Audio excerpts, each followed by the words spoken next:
জেলার তথ্য সংস্কৃতি বিভাগের উদ্যোগে আসানসোলের রবীন্দ্র ভবনে যথাযোগ্য মর্যাদায় পালিত হল প্রখ্যাত শিক্ষাবিদ, চিন্তাবিদ ও জননেতা ডক্টর শ্যামাপ্রসাদ মুখার্জির ১২৫তম জন্মজয়ন্তী অনুষ্ঠানের সূচনায় ডক্টর শ্যামাপ্রসাদ মুখার্জির প্রতিকৃতিতে মাল্যদান ও পুষ্পার্ঘ্য অর্পণের মাধ্যমে শ্রদ্ধা নিবেদন করা হয়। এরপর তার জীবন, আদর্শ ও দেশের প্রতি অবদানের ওপর আলোকপাত করেন উপস্থিত বিশিষ্ট অতিথিরা। এদিন অনুষ্ঠানে উপস্থিত ছিলেন আসানসোল উত্তর কেন্দ্রের বিধায়ক কৃষ্ণেন্দু মুখার্জি, পাণ্ডবেশ্বরের বিধায়ক জিতেন্দ্র তিওয়ারি, রানীগঞ্জের বিধায়ক পার্থ ঘোষ, পশ্চিম বর্ধমান জেলার জেলাশাসক এস পুনাবালাম, আসানসোল দুর্গাপুর পুলিশ কমিশনারেটের পুলিশ কমিশনার সহ জেলার প্রশাসনের বিভিন্ন আধিকারিক, বিশিষ্ট ব্যক্তিবর্গ এবং তথ্য ও সংস্কৃতি বিভাগের প্রতিনিধিরা। বক্তারা ডক্টর শ্যামাপ্রসাদ মুখার্জির শিক্ষা, জাতীয়তাবাদী চিন্তাধারা ও দেশ গঠনে তার অবদানের কথা স্মরণ করেন। সাংস্কৃতিক পরিবেশনার মধ্যে দিয়ে অনুষ্ঠানের সমাপ্তি ঘটে।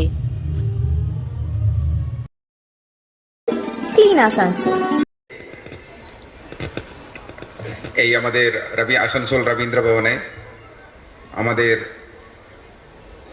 এই সুন্দর এই অনুষ্ঠানটা হচ্ছে ডক্টর শ্যামাপ্রসাদ মুখার্জি ওনার 125th বার্থ অ্যানিভার্সারি। আমাদের পশ্চিমবঙ্গ সরকারেও সারা রাজ্য জুড়ে পশ্চিমবঙ্গ সরকারের নির্দেশে সমস্ত ডিস্ট্রিক্টে এবং ব্লক লেভেলে এবং সাব ডিভিশন লেভেলে এটা পালন করা হচ্ছে। সেই নির্দেশ মতো আমাদের জেলাতেও ডিস্ট্রিক্ট প্রোগ্রাম আজকে আমরা এখানে পালন করছি রবীন্দ্র ভবনে, আর দুর্গাপুরেও আমাদের সাব ডিভিশনাল প্রোগ্রাম হচ্ছে।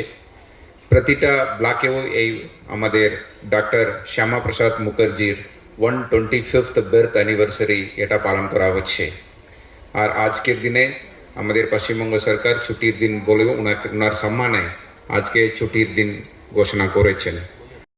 বাচ্চা যারা এসছে তাদের জন্য একটু বলছি, শ্যামাপ্রসাদ মুখার্জির আজকে ১২৫তম জন্মদিন। শ্যামাপ্রসাদ মুখার্জি ছিলেন এমন একজন যিনি দেশ যখন স্বাধীন হয়েছিল এবং ধর্মের ভিত্তিতে যখন দেশ ভাগাভাগি হয়েছিল, সেই সময় শ্যামাপ্রসাদ মুখার্জি হচ্ছে সেই মানুষ যিনি বলেছিলেন যে আমাদের বাঙালি হিন্দুদের জন্য একটা ইতিহাসের যে বই, সেখানে খুব গর্ব করে আমরা বাংলার বাঘ আশুতোষ মুখোপাধ্যায়ের উল্লেখ থাকলো, যোগমায়া দেবী তার স্ত্রী সহধর্মিনী তারও উল্লেখ থাকলো, কিন্তু তাদেরই আশুতোষ মুখোপাধ্যায়ের বাঘের উল্লেখ থাকবে আর আমরা সবাই নিজেকে বাঘের বাচ্চা বলতে খুব গর্ববোধ করি, আমি বাঘের বাচ্চা।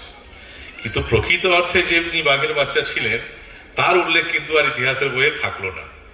প্রকৃত অর্থে বাঘের বাচ্চা ছিলেন শ্যামাপ্রসাদ মুখোপাধ্যায়। এবং আজ সরকার গঠন হয়েছে, নতুন সরকার গঠন হয়েছে, নতুন সরকার নতুন পাঠ্য বই নিশ্চয়ই তৈরি হবে। সেই নতুন পাঠ্য বইয়ে নিশ্চয়ই অনেক এমন ব্যক্তি যাদেরকে ভুলিয়ে দেওয়ার চেষ্টা হয়েছে, ইতিহাসকে বিকৃত করা হয়েছে, তারা স্থান পাবেন।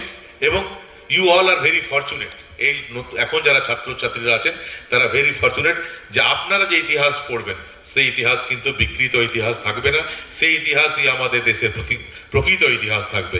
এই কয়েকটা কথা বলে আরেকবার জেলা প্রশাসনকে আমি ধন্যবাদ জানাই যে তারা সঠিক সময় সঠিক সিদ্ধান্ত নিয়েছেন, এই ধরনের অনুষ্ঠান করছেন। আগামী দিনে বিভিন্ন বিদ্যালয়ে, আমি যেটা জানি যে আরও বোধহয় এক সপ্তাহ ধরে বিভিন্ন বিদ্যালয়ে এই ধরনের অনুষ্ঠান করার একটা পরিকল্পনা আছে।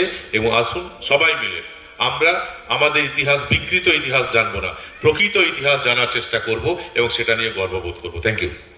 সম্বন্ধে সেটা হচ্ছে যে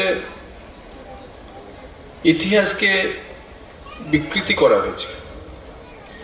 এই ইতিহাস আমরা যখন পড়াশোনা করেছি বা আমাদের বয়সী যারা আছেন এখানে, তারা যারা পড়াশোনা করেছেন বা বর্তমানে যারা পড়াশোনা করছেন, তারা কিন্তু এই যে বললেন না কৃষ্ণেন্দুদা, যে এই নামটা অনেকেই আমরা নতুন শুনছি, যারা বিশেষ করে ছোট বাচ্চা, হয়তো তাই আমরা যখন পড়াশোনা করেছি আমাদেরকেও কিন্তু এনার সম্বন্ধে জানতে দেওয়া হয়নি।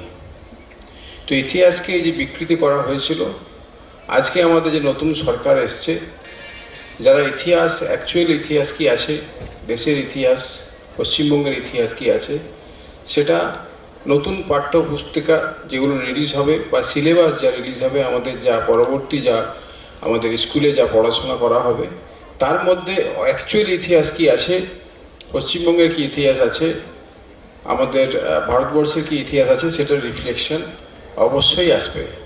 এবং